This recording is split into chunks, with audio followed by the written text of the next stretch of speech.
Кто готов слышать Слово Божье сегодня? Мы действительно готовы услышать Слово. Так.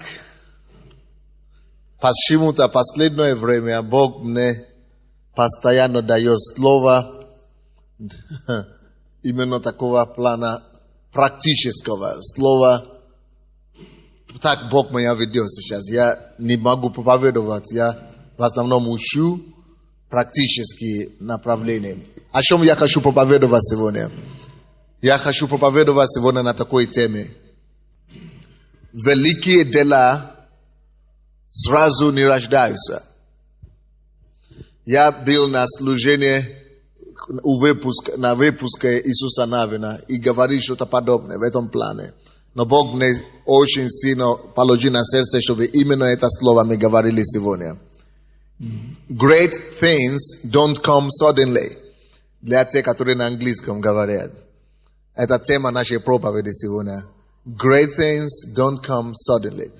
Великие дела не рождаются сразу. Не рождаются, как я сказал, внезапно.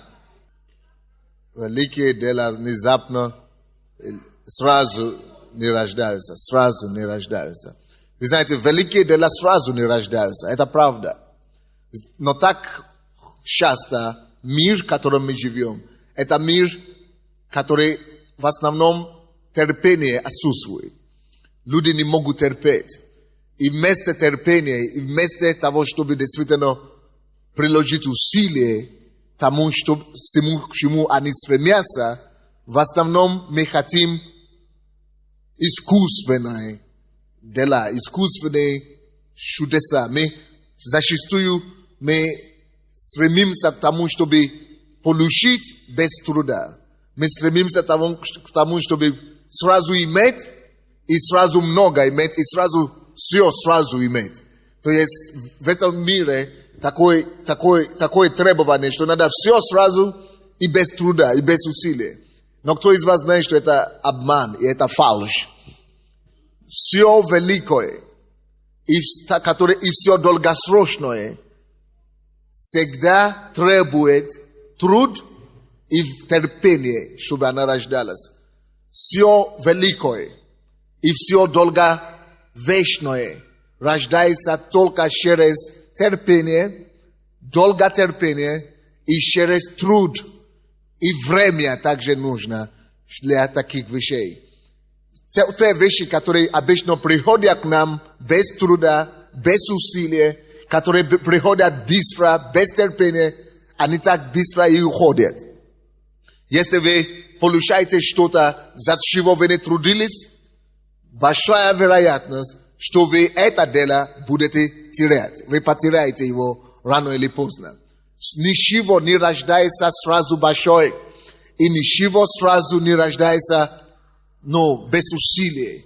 Если что-то рождается, она должна быть с усилием. Она должна быть не только с усилием, она должна быть действительно с терпением и с труда.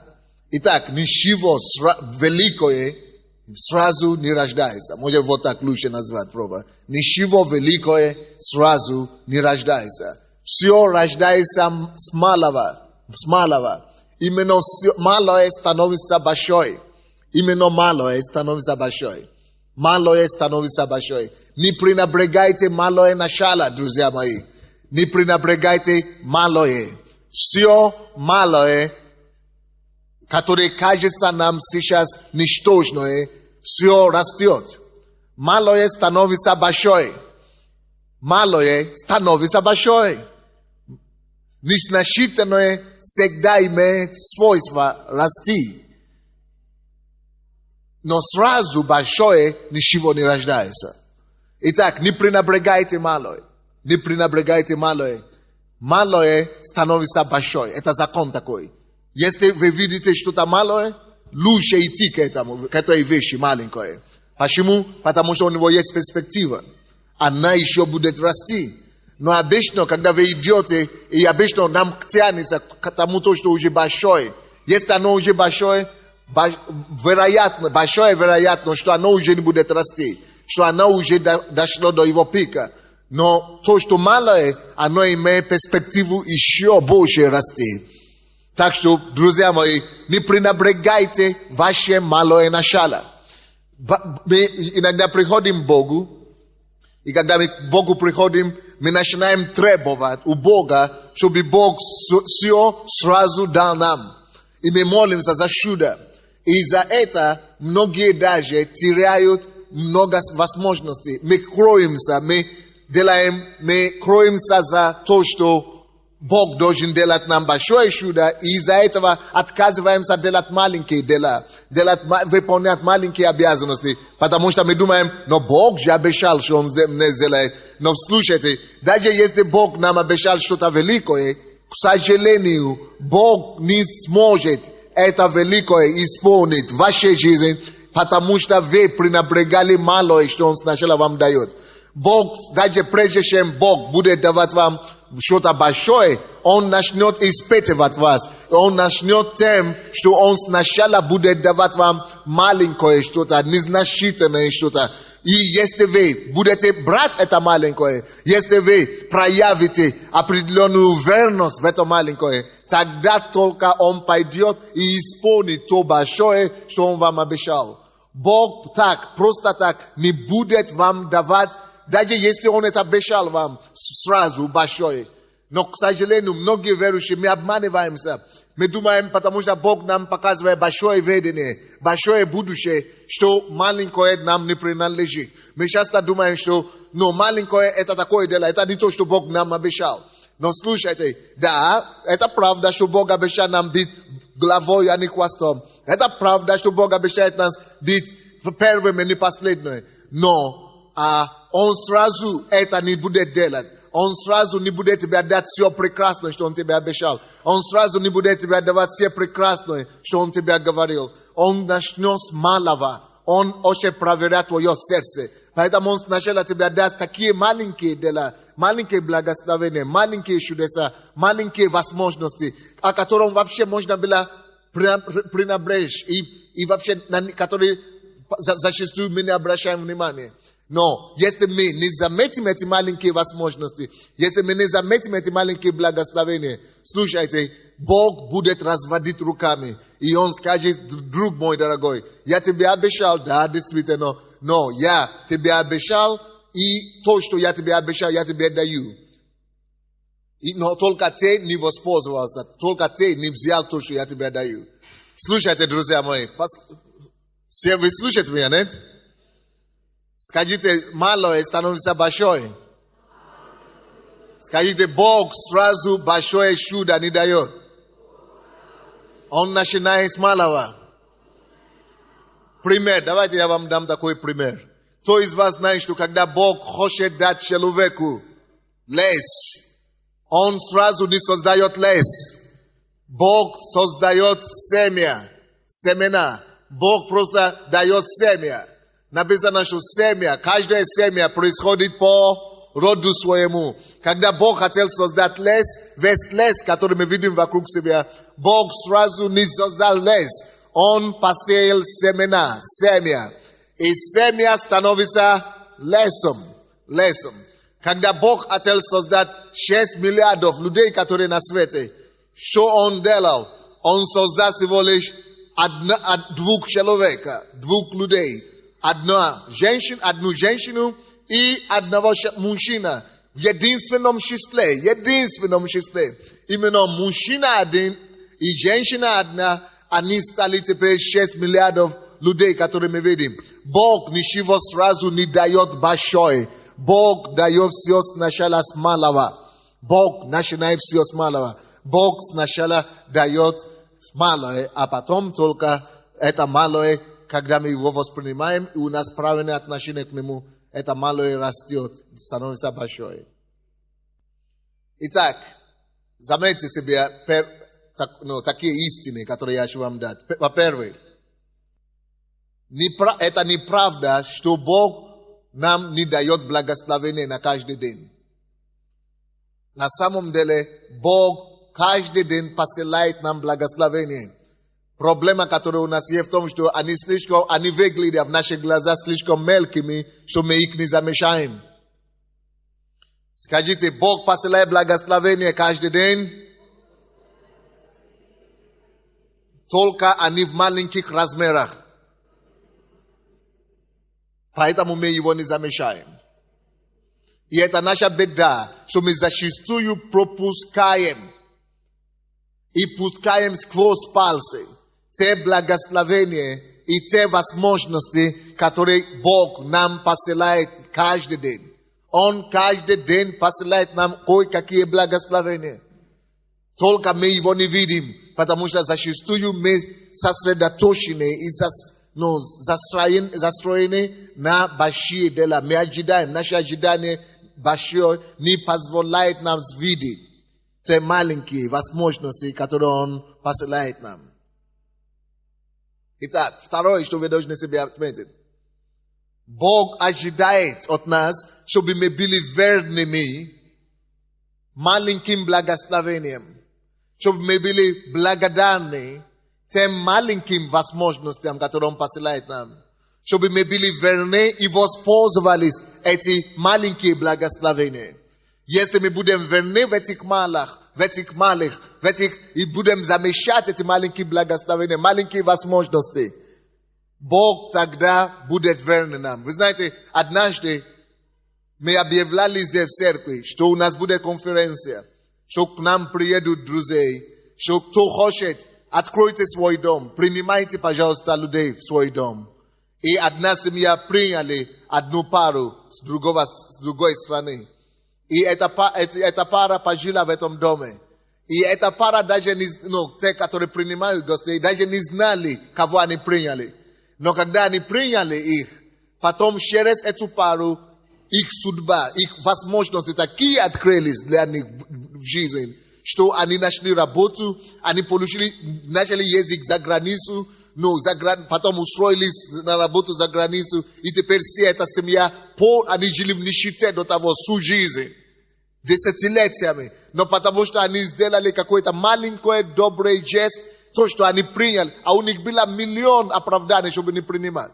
У них было миллион уговоров, чтобы не открыть свой дверь. Но потому что они согласились и открыли дверь своего дома для чужих людей, Бог таким образом, такое благословение поставил в их жизни, что просто не верится. Вы знаете, маленькие возможности, это именно они становятся большими благословениями. Обычно мы пренебрегаем такие возможности. Мы думаем, ой, неудобно. Ой, это не получится. Ой, мне неудобно. Именно вот те вещи, которые вам неудобно сперва. Именно те вещи, которые ваша плоть не хочет принимать. А именно там зачастую кроется большинство того, что Бог хочет дать вам. Бог, но те чудеса, которые Господь хочет совершить для вас. Сколько людей пренебрегали, эти маленькие начала. Поэтому написано, что не пренебрегайте малое начало, не пренебрегайте малое. Особенно, когда вам неприятно его делать. Особенно, когда оно непривлекательно. Вот именно непривлекательные вещи всего мира, они зачастую Бог часто любит использовать. Кто из вас помнит ситуацию с рождением Иисуса Христа? Иисус Христос, где Он родился? В больнице Самуилуше, или во дворе, или во дворцах? Где? Ясли родился Иисус. Он родился в ясле. И что такое ясль? Это не в дворе царском, это не в каком-то... Вот. Именно такие незначительные вещи становятся потом самыми важными. Вот этот мальчик, который родился в ясле среди животных. Вы знаете, кем он стал? Он стал спасителем мира. Очень много вещей, которые приходят, даже иногда... Вот, допустим, я помню одну ситуацию. Я поехал в Африку, и меня встретил один бизнесмен. Он один из самых богатых бизнесменов в этом городе. И что он сделал? Он говорит, я ехал в городе однажды, и я видел, как два человека дерутся. Только один из них иностранец, а другой нигериец, из Нигерии оттуда. И он говорит, а он адвокат сам. И его только что его уволили с работы. Он говорит, депрессия у меня. Он говорит, у меня такое плохое настроение, но я был верующим. И я говорю, Господи, чего? Я хотел служить Тебе, а меня уволили с работы.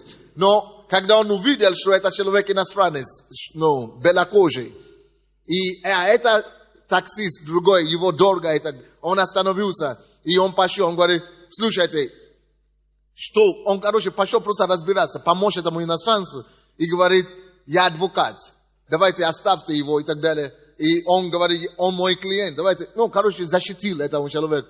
Он говорит, я даже не знал, кого я защитил. Он говорит, после того, как я его освободил от этого, я думал, что он меня отблагодарит. А этот иностранец говорит, а кто ты такой? Он говорит, а я юрист, я адвокат. Просто я видел, что вас обижают, и я решил вам защитить. Он говорит, ну ладно, спасибо вам большое. Он говорит, дайте мне вашу визитку. Он взял его визитку, и он свою визитку дал этому человеку. И уехал. Нет, он даже свою визитку не дал. Он просто взял визитку этого адвоката и уехал. И этот парень, адвокат, этот верующий, он говорит, я настолько разозлился. Он говорит, он даже не сказал спасибо. Он просто говорит, кто вы, адвокат? Ну, спасибо, дайте. Не сказал, руку бы пожали, как ты, как-то сказал бы, что спасибо, или отблагодарит, как бы. Он говорит, он просто уехал. Он говорит, боже мой, эти люди вообще без благодарности. Он говорит, я остался без работы 2 месяца. Он говорит, на 3-й месяц я получаю письмо от самой ведущей фирмы адвокатской конторы Англии. Самые авторитетные адвокатные конторы в Европе. И ему говорят, это был их президент, который был в Нигерии, на разведке.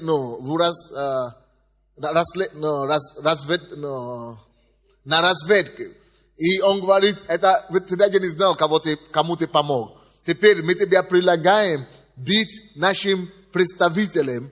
Мы хотели открыть офис в Африке. Ты будешь нашим представителем. Он говорит, если я получал раньше $1000 в год, теперь ему сразу дали зарплату $300,000 в год. $300,000 в год. Только потому что он просто какое-то незначительное дело сделал. Он был добрым. Он просто оказал какое-то доброе слово и добрую услугу людям. Что это такое? Мы зачастую, Бог каждый день вот так, каждый день посылает вот подобные благословения нам всем. Но потому что мы привыкли пренебрегать маленькой. Потому что мы привыкли не обращать внимания на то, что небольшое. Потому что мы привыкли пренебрегать других. Потому что мы привыкли только себе что-то взять. Мы зачастую эти благословения просто так пропускаем. Иногда мы обращаем внимание только на то, когда нам что-то хотят дать. Но иногда на самом деле Бог хочет наоборот нас благословить, просто чтобы мы наоборот кому-то что-то делали доброе. Но потому что мы к этому не привыкли, мы хотим, чтобы нам только предложили то, предложили другое. Мы зачастую пропускаем. О Боже мой, если бы вы знали, сколько эти благословения, которые Бог посылает каждый день. Написано, что Его милость обновляется каждый день. Боже мой, но сколько людей эти милости не замечают, сколько людей эти благословения пропускают. Друзья мои, как вы пропускаете, подумайте для себя, сколько эти благословения вы пропускаете и пропускали сегодня. Может быть, даже всего лишь хорошее слово. Может быть, кому-то Бог позволил, чтобы наступить вам на ногу. Ваша реакция, в этом может быть благословение определенное. Или какие-то возможности. Может быть, кому-то вас попросили позвонить. Может быть, куда-то вам попросили прийти. Может быть, кому-то вас попросили, помочь. Или кого-то принять. В эти все вещи есть Божье благословение. Но зачастую мы их не обращаем на них внимание. Мы их пропускаем. И из-за того, что мы не двигаемся в духе, мы не обращаем внимание на мелкое. Мы часто становимся унынными. Мы часто становимся депрессионными. И мы часто начинаем жаловаться на судьбу, жаловаться на других людей, жаловаться на весь мир. И мы думаем, что мир несправедливый. И мы думаем, что все плохо вокруг нас. Не потому что так оно и есть, а потому что мы не способны реагировать адекватно на жизнь. Потому что если мы на самом деле будем такими людьми, которые Господь хочет, чтобы мы были добрыми, которые отзывчивыми, I jeste me budem действително обращав внимание на всякую мелочь. Именно в этих мелочах есть наши судьбы зачастую. Именно в этих семенах есть наше благословение. Слушайте, Бог только это и ждет, чтобы мы обратили внимание на эти мелочи. Евангелие от Луки, 16 глава. Евангелие от Луки, 16 глава. 12 стих. Лука 16, 12 стих. И если в чужом не были верны, то даст вам ваше. Давайте мы это прочтем вместе с вами. Это место Писания. Раз, два, три. Не слышу. Бог требует от нас верность в чужом. И потому что в этих верности в чужом есть наше благословение. Не будет благословения вам в один день, каждый день, если вы не проявите какую-то верность кому-то чужому или в чем-то чужом. Может быть, вас поставили на работу, может, вы работаете где-то. Проявляйте верность в деле начальника, в деле фирмы, в деле ваших коллег. Проявьте верность в чем-то. Вы будете добросовестными даже в чужом. Даже если от вас не требуют. Даже если вас никто не просит. Даже если никто не отслеживает. И никто не узнает, что вы делали это или не делали. Все равно наше хождение перед Богом и наша вера в Бога позволяет нам все равно быть добрыми. Даже когда никто не видит. Быть благодушными. Даже когда никто не замечает нас. Бог и наша вера позволяет и требует от нас, чтобы мы были благосклонными. Даже когда никто нас за это не отблагодарит. Почему? Потому что мы верим в Бога и мы служим Богу, который невидимый, но который наблюдает за нами, который видит наши все действия, который видит все наши дела, который видит тайное. И Бог дает нам обещание, что Бог, видящий тайное, Он всегда даст нам явно, если мы будем делать это, не чтобы получить что-то, не чтобы быть лицеприятным, но если мы будем делать как Господу. Бог есть эксперт, Бог есть специалист, потому чтобы вознаграждать то, что вы делаете тайно. Бог видящий тайное, всегда отдаст явно. Алло? Если вы действительно ожидаете Божье благословение, будьте экспертами, будьте специалистами в делах тайных. Будьте посвящены больше всего вещам, которые никто не видит, за которые никто вас не может отблагодарить. Больше всего, будьте добросовестными там, где никого нету. Больше всего, будьте верными там, где никто не заметит. Больше всего, будьте именно лучшими там, где никто не заметит, никто не требует от вас. И когда вы есть такие, Бог найдет тысячи способов, как вас посвятить, как вас возвещать, как вас посчитать и как вас возвеличивать. И чтобы вот все тайное, что вы делали, чтобы она была вознаграждена вам явно. 13 стих там написано. Никакой слуга не может служить двум господам, ибо или одного будет ненавидеть, а другого любить, или одному станет усердствовать, а другому не радеть. Не можете служить Богу и мамоне. Так? И 10 стих, давайте посмотрим. 10 стих, 16 глава. Верным малом и во многом верен. А неверным малом, не верен и во многом. Братья и сестры, о чем здесь Бог говорит? Он сначала ищет кого? Верного в чем? Верного в чем? Верного в чем? Верного в чем? Бог прежде всего ищет не такие большие герои, гиганты, которые могут показать, что большое. Нет. Он не ищет, что большое вы сделали. Бог ищет малое, что вы сделали. Бог ищет, чтобы вы были верными, добросовестными сначала в малом. Потому что это есть принцип такой. Если вы не будете уметь быть тщательными, лучшими,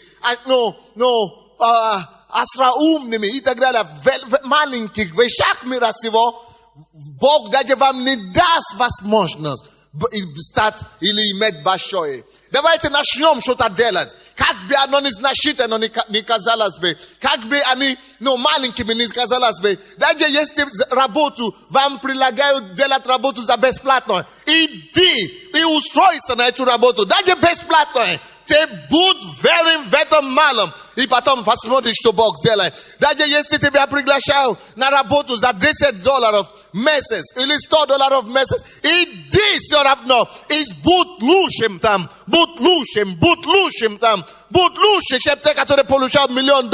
И посмотришь, как Бог покажет его верность для тебя. Потому что верным малом не может остаться малым. Верным малом не останется на низком положении. Если человек будет верный, даже в малом, закон Божий гласит, что Господь найдет место большого для него. Господь ему доверит большего. Но если вы будете верны в малом, невозможно, чтобы вы не были перемещены на большее. Это принцип. Неважно, какой начальник, неважно, какой коллектив, неважно, какая фирма, неважно, какой завод, неважно, кто там верующий, неверующий. Божий закон всегда будет работать. Потому что Бог найдет другого человека, кто поставит вас над большим. Не этот начальник, другого Бог найдет. Бог найдет из другой страны. Бог найдет из третьей страны, чтобы вас найти и вас возвестить. И возвестить, если вы только будете верным,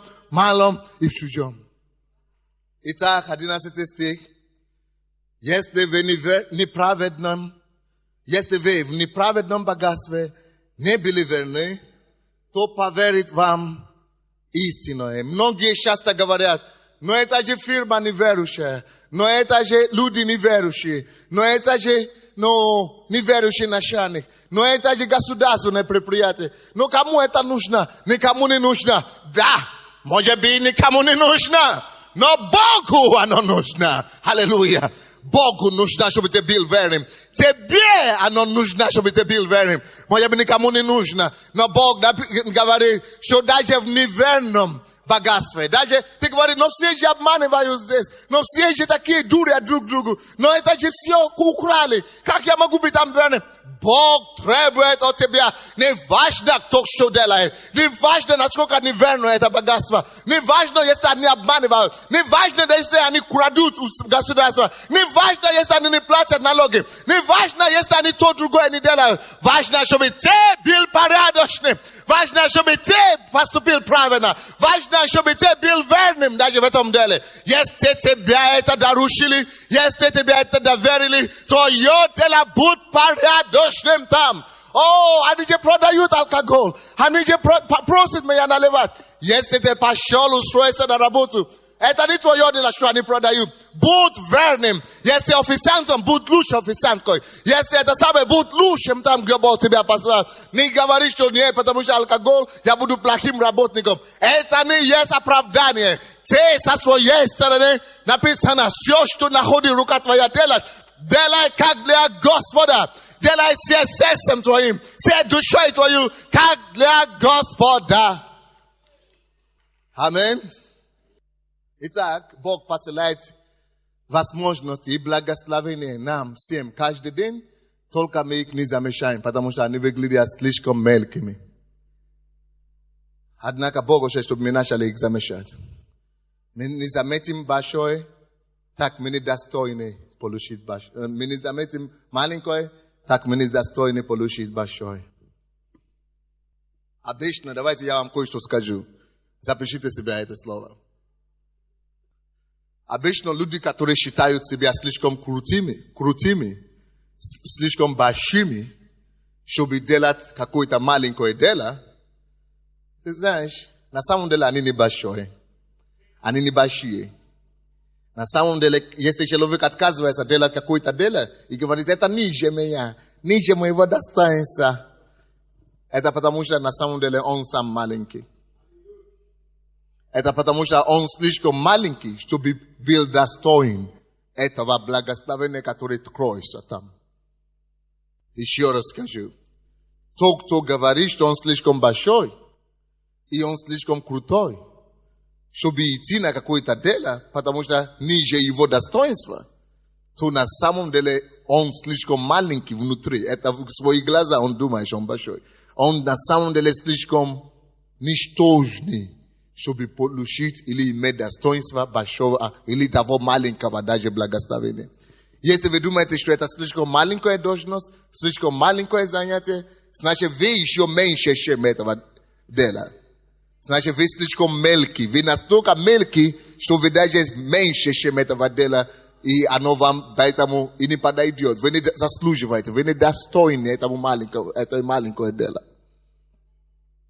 Люди, которые говорят и делают вид, и делают себя, показывают большое, это потому что они действительно внутри маленькие. Бог ищет именно людей, которые могут смиряться и стать слугой. Потом он берет их. Он говорит, кто хочет быть больше, пускай станет слугой. Он берет их от слуга и делает их больше, потому что они согласились быть слугой. Те, которые хотят обычно быть последними, потому что они согласились быть последними, Бог берет их и делает из них первого. Но те, которые хотят сразу быть большой, они становятся в жизни в никто. Посмотрите девушек, мир.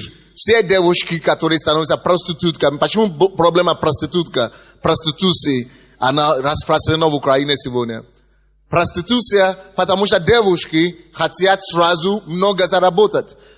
Девушки хотят, чтобы их любили сразу, чтобы их уважали. Они хотят хорошо выглядеть и сразу все иметь. Молодец. Эти проститутки сразу действительно что-то имеют на какое-то время. Но потом они становятся никто. Они становятся ничтожными. Они становятся маленькими. Потому что над ними начнут издеваться. Они становятся, все то, что они желали иметь, они имеют это на короткое маленькое время. Но потом над ними начинает жизнь издеваться. Жизнь издевается над теми, которые хотят сразу что-то иметь. Которые хотят сразу быть большой. Они потом, последствия, эти проститутками, потом они становятся отбросок общества. Они становятся потом помойки общества. Они становятся последними из-за того, что желание быть большой сразу повело их на компромисс с душой. Оно подтолкнуло их на компромисс со своей совестью. И из-за того, что они хотят слишком быстро все иметь, они потом становятся уничиженными и над ними жизнь издевается. Посмотрите на девушек, которые не проститутки даже, но которые гуляют. Не замужние или замужние и гуляют. Потом над ними издеваются. Сначала издеваются с кем они гуляли. Они бросают их в конце концов. Это первое издевательство. А потом другое издевательство. Жизнь сама начинает издеваться над людьми на всю жизнь. Люди, которые выходят замуж преждевременно, потом их бросают, потом с детьми в руках, потом надо идти учиться, надо работу получить. То есть страдание, от которых люди потом получают, от того, что они хотят сразу все, больше, чем то 5-минутное наслаждение, которое они получают вначале. Кто-нибудь слушает меня или нет? Поэтому очень важно для нас всегда дождаться Божьего времени. Посмотрите сейчас, 75% людей, которые в тюрьмах сидят, это те люди, которые захотели что-то иметь раньше других. Вот, ребята, молодежь, почему они попали в тюрьму? Большинство случаев, 75%. Может быть, кого-то грабили. Почему люди грабят? Потому что они хотят захватить славу, деньги, важность, которые они еще не доросли до него. И потому что они, может быть, на какое-то время им удается. Но однажды, потому что они захотели стать большой, не через путь смирения, не через путь слуга. Поэтому они становятся слугою самого общества. Они становятся отбросками общества. Посмотрите, все, которые в тюрьмах, это потому что люди хотят получить все сразу, не заплатив за это никакую цену. Всегда, друзья мои, на самом деле есть только один путь к настоящему возвышению. Есть только один путь и одна дорога действительно к настоящему благословению. Это то, что надо действительно уничтожить себе сначала, стать меньше, чтобы потом Бог мог поставить больше. Это значит, это только одна дорога. Сначала стать слугою, смирить себя, быть желаемым, но иметь желание послужить другому. И когда ты имеешь это желание, и когда ты начинаешь отдавать себя другим, тогда Бог тебя начинает доверять и ставишь над другими. Если Бог ты не желаешь быть рабом, валяться с людьми, ты никогда не сможешь стать никем. Кто из вас помнит и знает, сколько людей начала эта церковь, движение Пасторства Божьего, сколько людей мы начали? 7 человек. И эти 7 человек, кто алкоголик, кто наркоман, надо было за ними ухаживать, надо было их терпеть, надо было им помогать, надо было восстановить, надо было служить им. А потом это маленькое стало большое. Это принцип Бога. И в бизнесе то же самое. Люди, которые превращают, делают вид, что они крутой, они это самое. На самом деле, они потом становятся слугами в жизни. Бизнес, Бог будет вам посылать маленькие возможности. Я помню, в четверг, брат наш Алексей, пастор Алексей пришел сюда и говорил за сетовой маркетинг и какой-то так маленький бизнес. Вы знаете, что некоторые братья и сестры наши говорили, что за сетовой маркетинг? Это какая-то ерунда какой-то. Это по-моему, это какое-то оскорбление. Как это, я буду заниматься многоуровневым маркетингом, это самое. Это ниже моего достоинства. Я банк буду строить. Или я чем-то еще буду, что-то там, металл буду продавать. Или нефть буду крутить. Молодец. Но Бог специально будет тебе давать такие возможности. Бог специально тебя будет сунуть сначала мелкий. И Бог будет ждать. Бог будет ждать. 10 лет, 20 лет, 30 лет. Он ждет. Хотя, может быть, действительно, он тебя прислал, позвал банк строить. Или он тебя позвал нефть построить. Или покупать. Но он будет ждать. Пока ты не пойдешь на это маленькое. Пока ты не уничтожишь себя. Пока ты не начнешь с малого. Никогда даже Бог, который тебя хотел благословить, не сможет помочь. И как вот это мультимаркетинг, который все пренебрегают, как это ни странно, вот именно через эти фирмы мультимаркетинг больше произошли миллионеров, чем другой фирмы в мире вообще. Это через чего люди больше всего становятся миллионерами. Как это ни странно. Самое пренебрегаемое становится самое уважаемое. Как это ни странно. Кто-нибудь слушает меня сегодня или нет? Маленькие возможности, маленькие благословения всегда становятся большими мероприятиями.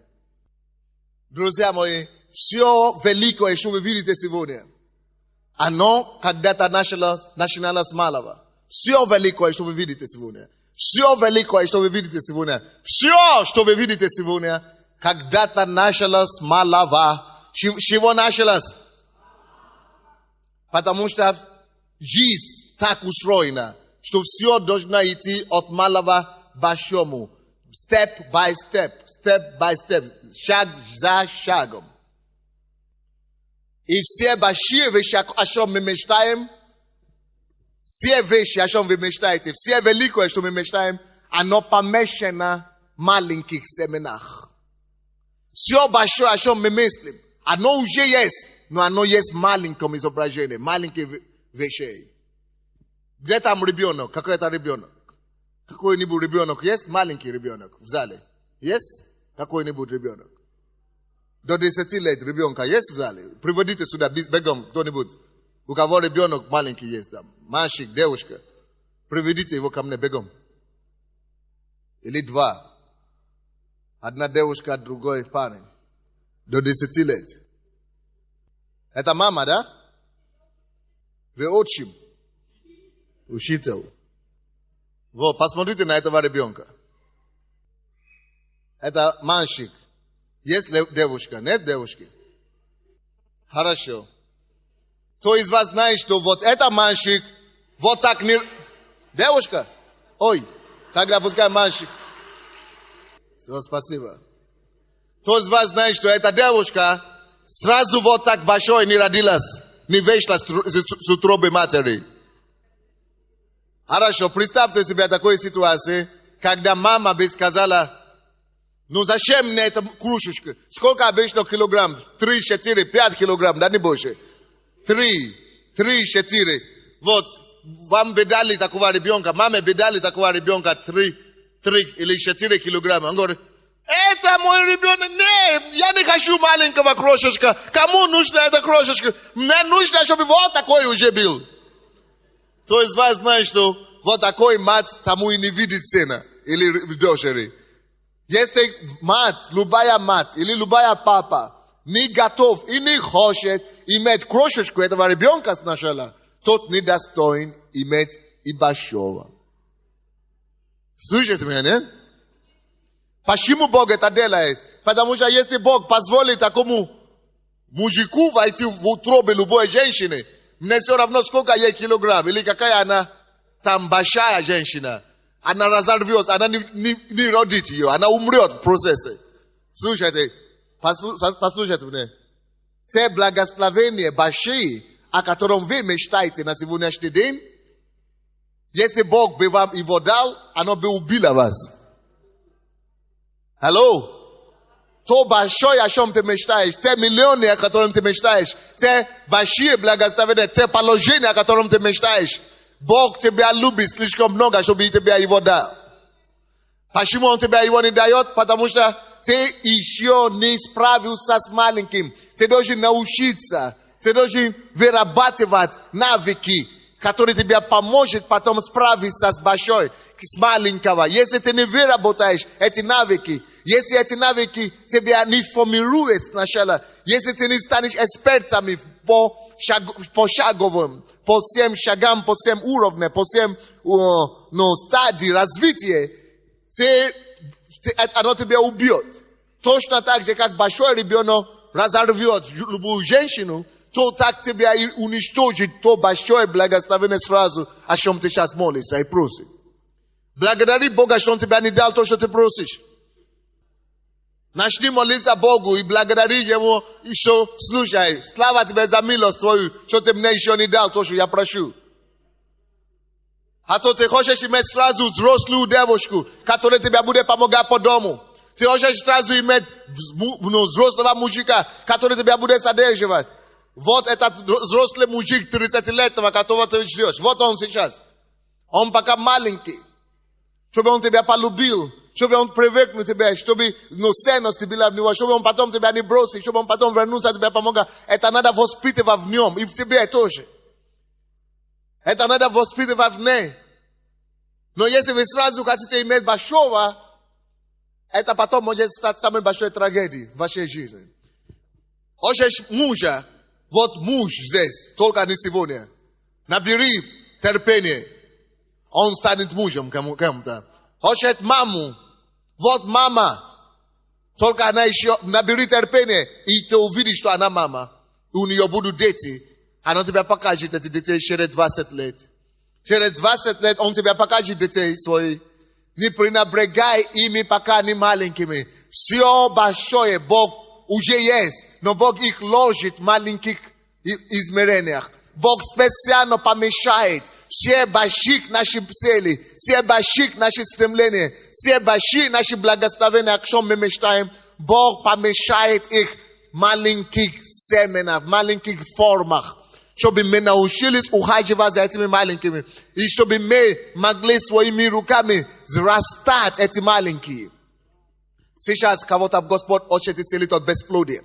Положите руку на себя, пожалуйста. Именем Иисуса я запрещаю этого духа бесплодия. И я повелеваю репродуктивным органам. Именем Иисуса сейчас начинает функционировать хорошо. Повелеваю этим утробам открыться во имя Иисуса. чтобы все внутренние органы восстанавливались. Даже если утробы были выбраны, были отрезаны, или какие-то были операции, где были удалены внутренности. Именем Иисуса, пускай сейчас восстанавливаются эти внутренности, эти органы во имя Иисуса.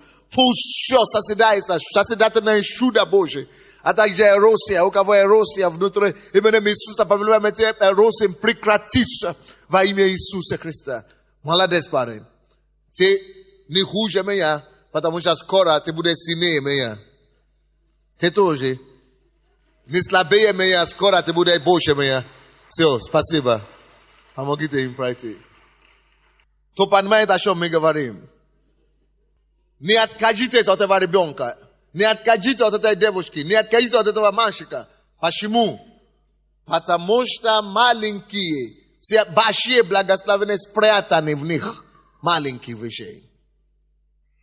Если вы отказываете маленькое, значит вы отказываете чего? Большое. Подсказываетесь тоже. Итак, не стремитесь отличаться сразу больших дела. Сначала стремитесь отличаться маленьких дела. Потом вы будете отличаться больших дела. Захария 4:10. Захария 4:10. Есть такое место Писания. Захария 4:10. Ибо кто может считать день сей маловажным? Кто может считать день сей маловажным? Каждый день важным перед Богом.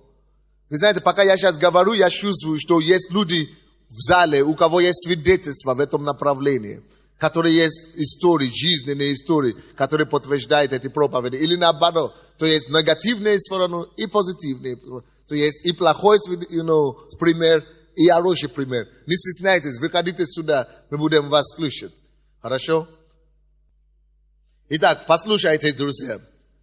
Большие, слушайте меня и напишите эти слова. То, что я сейчас скажу. Большие люди и успешные люди, успешнее только потому, что они обращали внимание на маленькие, мелкие работы, на мелкие идеи, на незначительные работы. Они обращали внимание на них, и они старались быть верными в маленьких делах. Поэтому они стали большими сегодня. Теперь скажите мне, что я сказал. Почему большие люди, успешные люди стали успешными? Скажите мне, почему? Не слышу вас. Нет, не просто, не то, что я сказал сейчас. Поэтому я сказал, слушайте внимательно. Я повторюсь. Повторяю.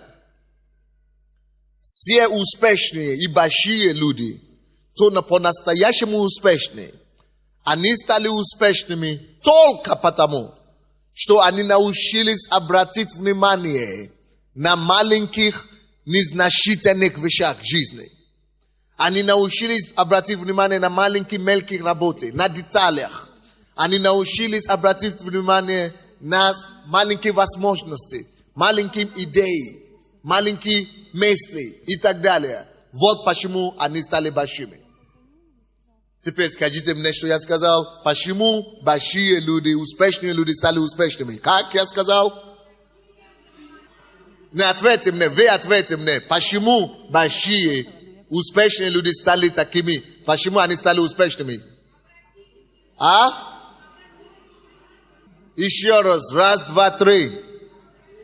Они обращали и научились обратить внимание на маленькие, незначительные вещи, идеи, работы, возможности и так далее. Они были верными к этим маленьким деталям жизни. Представьте себе Иосифа. Бог ему дал слово пророческое. Иосиф, ты будешь премьер-министром, и твои братья будут поклоняться тебе. И даже твои родители тоже будут тебе поклоняться. И Иосиф тоже, наверное, подумал, побежал, рассказал родителям. И рассказал братьям, друзья, я буду таким-то, каким-то. Но он не понимал, что это лежит только через путь большого смирения. И вместо того, чтобы он стал премьером или президентом, кто из вас скажет, кем он сначала стал? Он сначала стал рабом. Кто не станет рабом, то не может быть первым. Он сначала стал рабом, а потом он стал слугой. А потом он стал тюремщиком. И когда этот Иосиф был верный во всех этих качествах, потом Бог доверил ему стать верным и стать правителем Египта. Посмотрите на Даниила. Даниил тоже стал рабом. И пока он не был рабом, Бог ему не мог доверить быть правителем, губернатором в Вавилоне. То же самое с Моисеем. Слушай, это закон Божий. Даже сам Бог не может это избежать.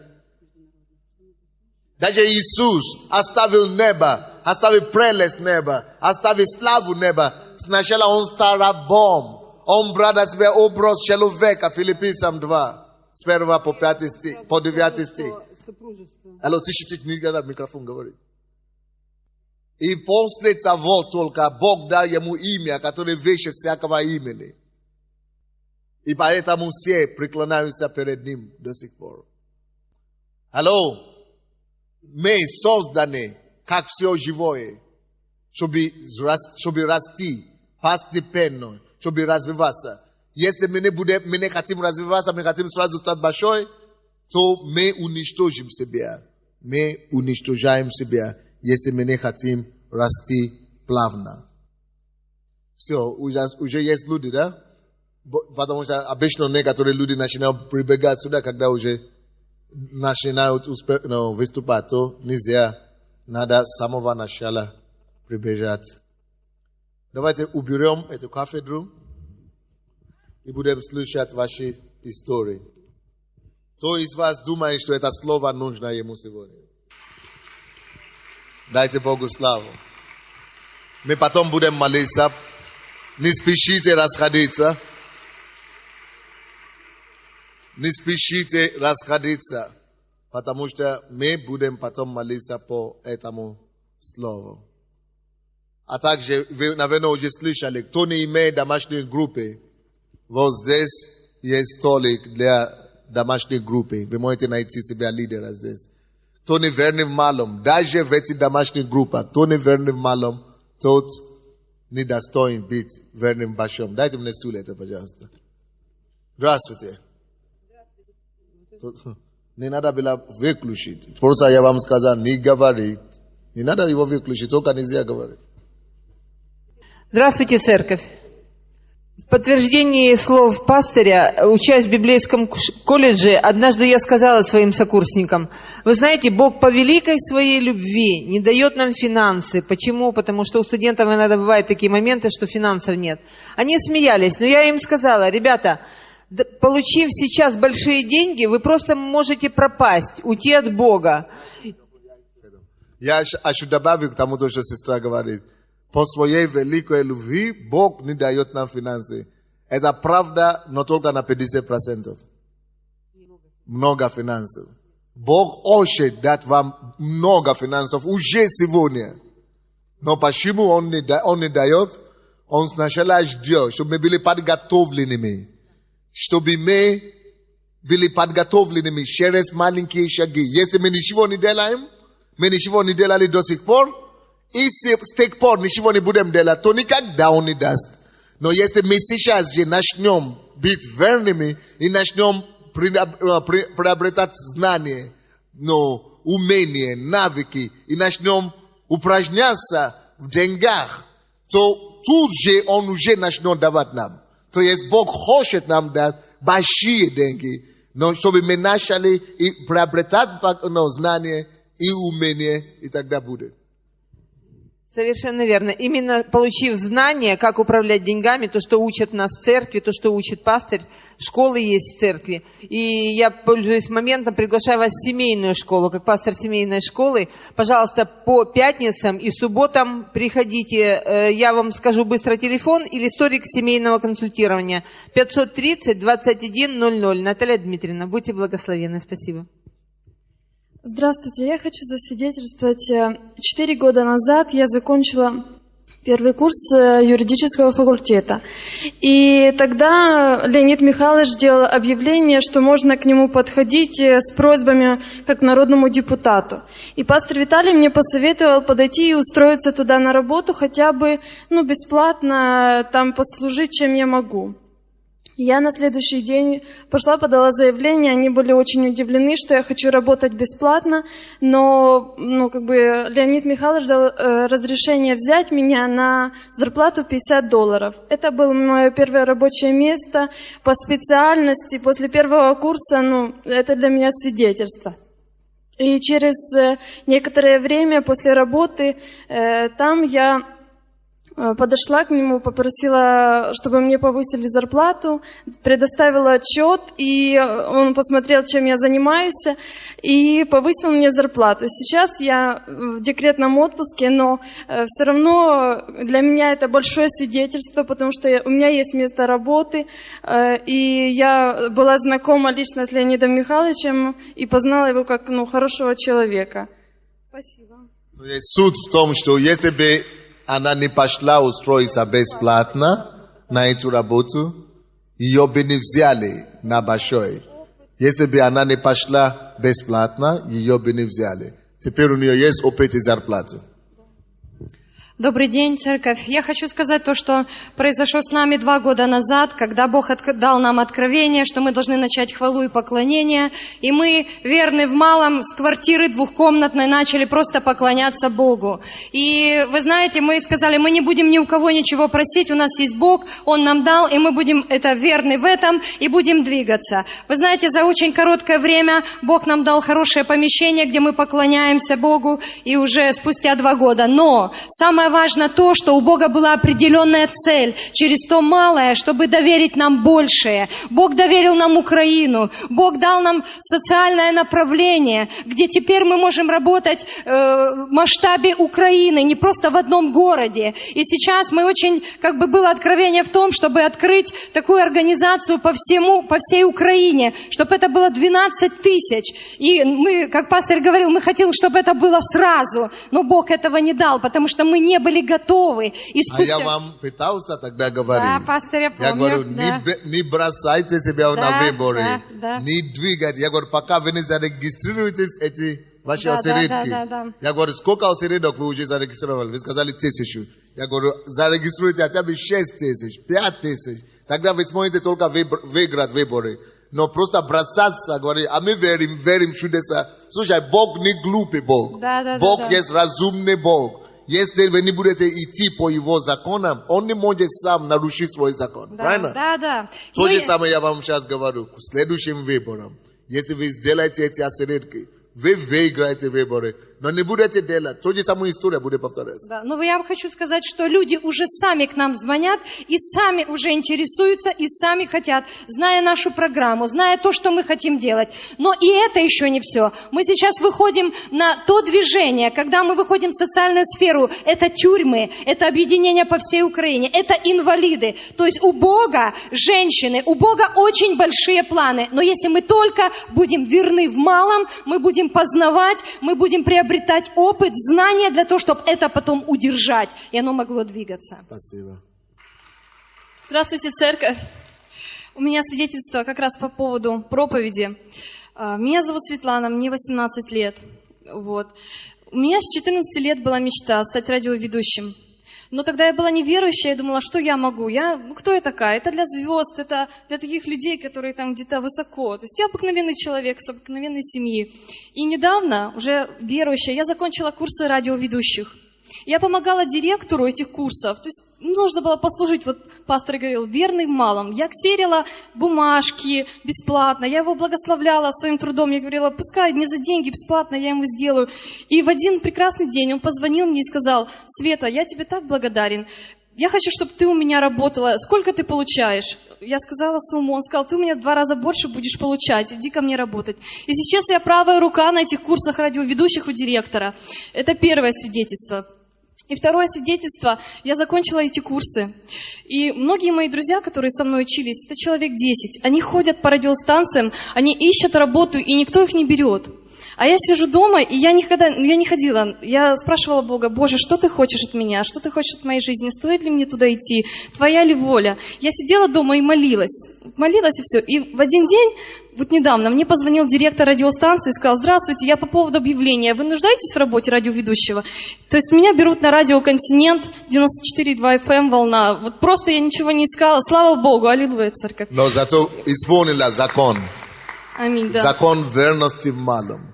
Она была верности в малом, верной в малом. Даже если эта отдача не будет с того же дела или с того же места, откуда ты ожидаешь это самое, но Бог верен. Если ты будешь исполнять эти законы, хочешь быть первым, будь слугой.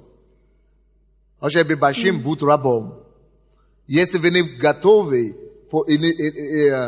получать или обращать внимание на маленькие, мелкие вещи, тогда вы не достойны получить большое. Добрый день, церковь. Вы, наверное, все помните, когда-то пастор Сандей просто говорил и кричал, что идите все учиться в высшее заведение. Вы знаете, я послушала, но я говорю: Господь, у меня столько финансов нету, чтобы мне обучаться. Но я была просто послушна и шла, так как по зову сердца. Пришла я в академию, поступила я в академию, и мне предложили там читать лекции с профилактики. Я говорю: да ладно, пойду. Но когда я послушалась и стала читать эти лекции, они меня пригласили, говорят: вы знаете, вы будете у нас бесплатно обучаться. Поэтому я сегодня на 3-м курсе и обучаюсь бесплатно, но читаю там лекции. И второе. Пастор Бося сказала, что идет в Киеве ассамблея. Это собрались все 40 стран мира, международная организация, женская конференция. И тоже сказали: пойдите. Ну, я в послушании пошла.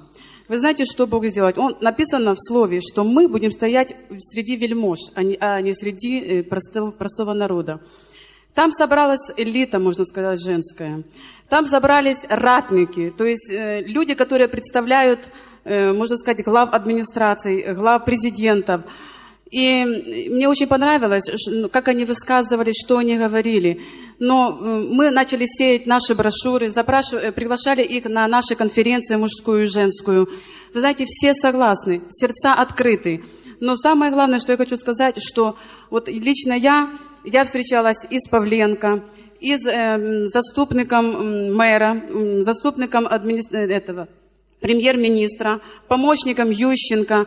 И вы знаете, я впервые была на таком вечере, где нас угощали, что я говорю: Господи, я каюсь за то, что действительно мы даже не знаем, как нас встречают. Ведь мы цари, действительно. Что стоит элита, представители нашего государства, и, казалось бы, мы вот такие маленькие люди, но мы великие, мы в глазах ценны Бога. Вот. И я думаю, что на женскую и мужскую конференцию придут вот это наше общество, наши представители нашего государства. Просто действительно будьте верны в малом, и Бог подымет. Спасибо. Добрый день, церковь. Меня зовут Раиса. Ой, я даже не знаю, с чего начать. В общем, Господи, Боже мой, помоги. О чем вы вышли? Зачем вы вышли сюда?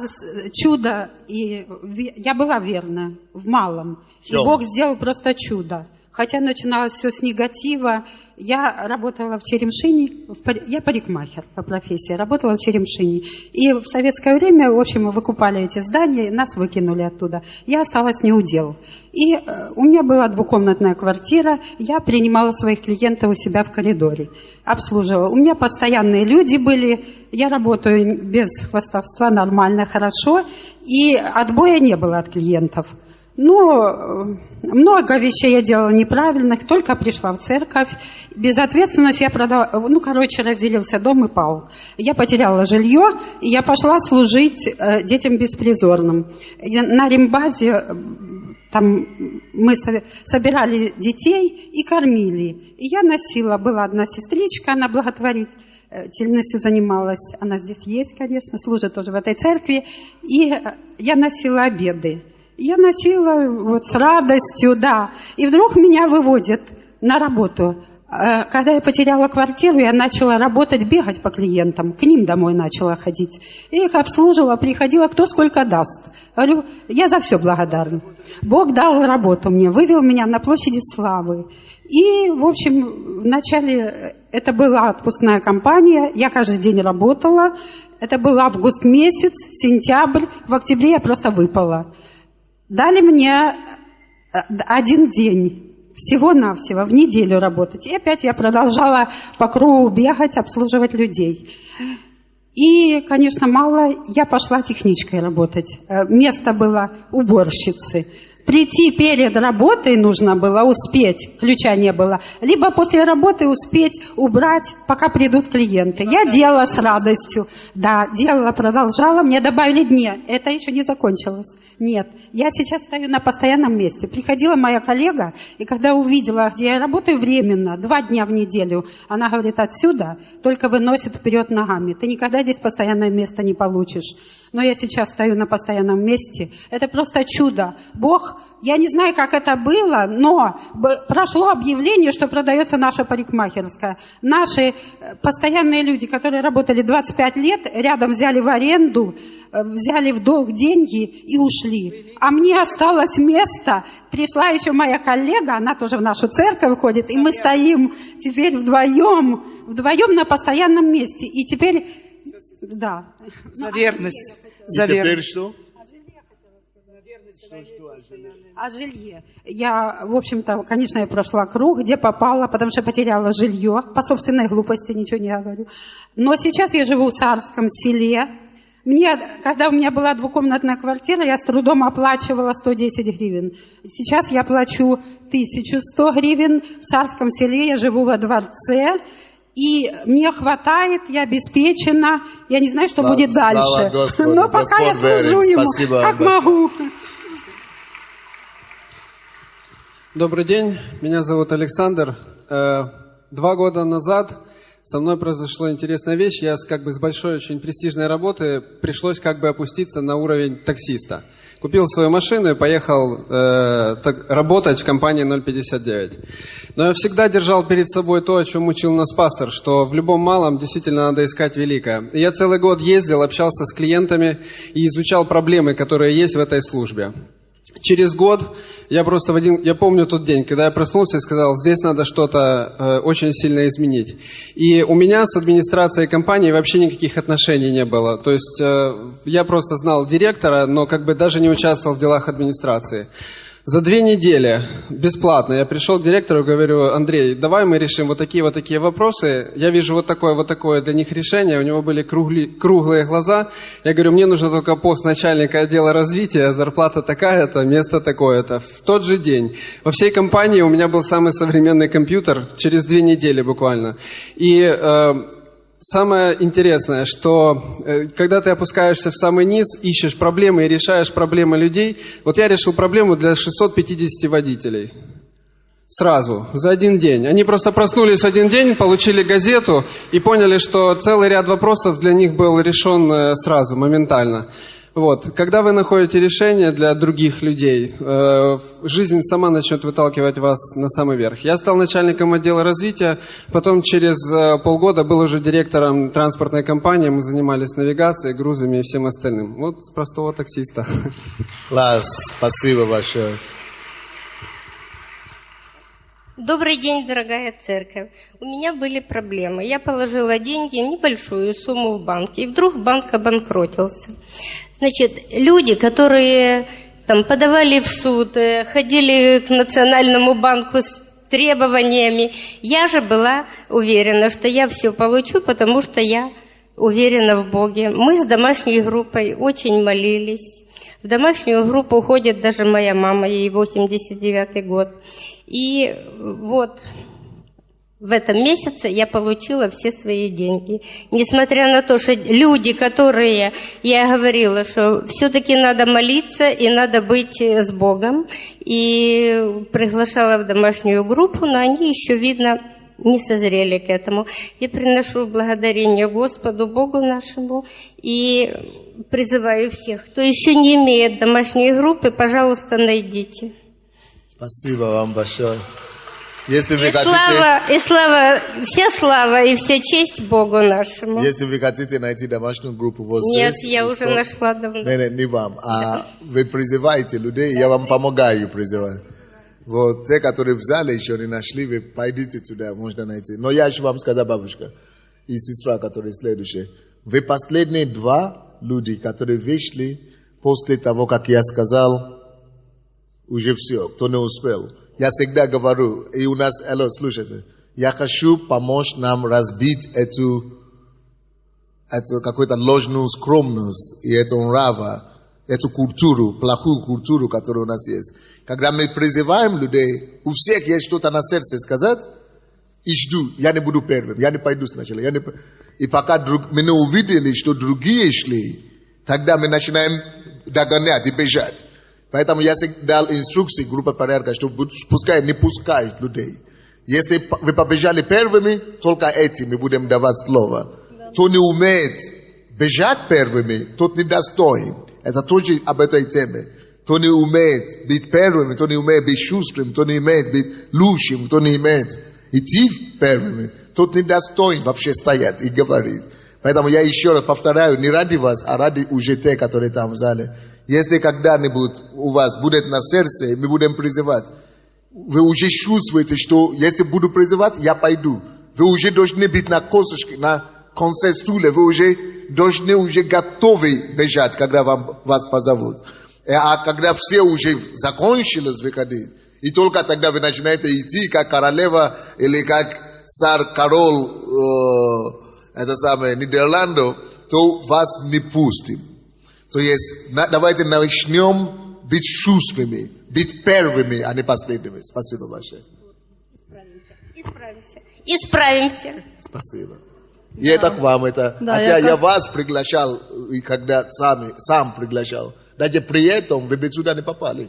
Потому что надо уметь быть... Я каюсь, просто я вышла, я бежала кормить дитё и не смогла. Вы знаете, я вернулась, потому что мне в сердце как бы не было мира. Я вернулась обратно. Вот, я хочу сказать такую цифру. Есть специалист Брайан Трейси, это экономист, это да, Брайан Трейси, я знаю. По планированию жизни очень известный человек, статист, да, и он говорит такую цифру, что 80% миллионеров на сегодняшний день это выходцы из сетевой индустрии. Вот, и на сегодняшний день сеть, она дает самые большие перспективы для человека. Это индустрия на первом месте по доходам и по свободе личностной. Вот. И по его прогнозам, если смотреть бизнес-школу его, он говорит, что за ближайшие несколько лет число миллионеров удвоится. За счет чего? Удвоится за счет того, что распространяется сетевая индустрия, и за счет того, что большее количество людей, они идут и используют эту возможность. И самое главное, что он анализирует рынок СНГ, и он говорит, что основной процент будет на рынке СНГ. Миллионеров? Да. Дай Бог. Поэтому мы и понимаем 1000 миллионеров. Мы уже клуб такой создаем. Поэтому я бы просто обращалась бы, чтобы вы были внимательны на самом деле к тому малому, что предлагается вам на сегодняшний день. И еще одну цифру скажу, что Роберт Кийосаки, он говорит, что с этой бизнес-возможностью может сравниться лишь только инвестирование, но инвестирование начиная с $1 миллиона. Если у вас есть $1 миллион и 5 лет для того, чтобы научиться инвестировать, тогда вы можете на самом деле иметь альтернативу, чтобы не заниматься индустрией сети. Спасибо. Спасибо вам большое. А чем вы занимаетесь? Мы строим бизнес Amway. Мы 2,5 года с мужем в этом предпринимательстве. Спасибо большое. Может быть, кто-то что-то бы хотел сказать и не успел. Вы очень хотели что-то сказать, да? Давайте по-быстрому, бегом. Добрый день, дорогие братья и сестры. Я бы хотел, вот в силу тех учений, которые идут, финансовый пастор проводит, великолепные все. Очень много людей задумываются, как увеличить свой доход и так далее. Сегодня одна вот сестра свидетельствовала, как раз когда банк лопнул, ей вернули деньги. Но на фоне зарабатывания денег возникает очень много проблем.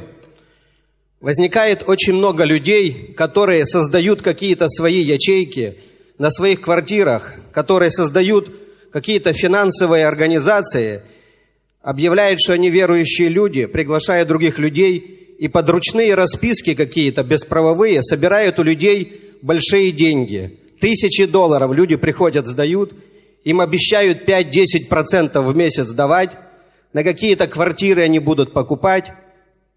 Я знаю просто по себе, когда это случалось в 90-е годы, и как-то я свидетельствовал тоже, да, на этом мы теряли не десятки тысяч долларов, сотни тысяч долларов уходили. Сегодня эти круги людей учат, но этому ничего не учат, повторяют. Единственное, когда вы можете сохранить деньги, если даже банк лопнет, когда вы сдаете деньги действительно в организации юридические, действительно какие-то банки, зарегистрированные юридические, люди, которые имеют лицензии, имеют право на финансовую деятельность в Украине, в Киеве и так далее. Проверяйте, да, и гарантии сегодня лопнувшие банки могут вернуть до 15 тысяч гривен. Все остальные люди, которые позарились на 5% и сдают по 5-10 тысяч, людям, вам, которые даже могут здесь встречаться, просто будьте внимательны и осторожны. Мудрости действительно многим не хватает, а жадность, которая возникает, люди продают машины, несут эти деньги. И я просто хотел вас всех предупредить, что те, кто уже отнес, если вы еще не опоздали, пойдите их заберите, эти деньги. Да. Почему? Может быть, человек попросит просто гарантию или оформить законно, или... То есть, тоже получается, что другой крайность тоже мы сделаем. Если мы говорим, идите, начните собирать ваши деньги, мы можем тоже проблему тоже создать. Мы можем помочь как раз взвалить. А мы можем помочь, если люди начнут идти собирать что-то обратно, мы станем источником развала, наоборот. То есть мы же не разрушители, мы созидатели. Наоборот, надо, чтобы люди идти, и шли и документально оформили все то, что у них есть. Да, то есть очень простые вещи. Лицензия на финансовую деятельность, вы должны проверять людей. Вы должны увидеть, на квартирах никто сегодня не собирает. Есть специальные организации, учреждения, которые имеют право, и все финансы, которые сдаются через банки, вы имеете документы на руках, а не те расписки, которые... Это в 90-х годах на это делали очень большие махинации. Они постоянно возвращаются. Я уже не говорю, есть масса и других, и финансовые пирамиды, и другие аферные, которые создаются и создаются под видом различных бизнесов. Поэтому будьте внимательны и проверяйте себя, проверяйте каждую законность своих внесения денег. Спасибо большое. Спасибо. Это очень полезная информация для людей, чтобы мы были бдительными, осмотрительными, и чтобы мы не были обманутыми. Это тоже часть того, что мы говорили, быть верным малым, деталях, мелочи. Надо уметь проверять, исследовать и тщательности дела. И когда у нас это есть, тогда легче. В принципе, по закону Украины можно получить деньги обратно, можно даже дать деньги под расписку. Сейчас сделали так, что расписки законные в Украине сейчас. И по расписку можно получить деньги, и можно отложить деньги, но все это надо проверять, все это надо оформлять официально. Все, Господь, именем Иисуса, мы благодарим Тебя за сегодняшнее слово и за Твои люди, которые слышали это слово. Мы просим Тебя, Господь, чтобы Ты помог нам, Господь, быть исполнителями, а не только слушателями слова. Во имя Иисуса Христа, Господь, дыши на нас, сопровождай нас Твоей славой, Твоей милостью, Твоей благодатью. Во имя Иисуса Христа. И весь народ Божий скажет Аминь. С миром Божьим.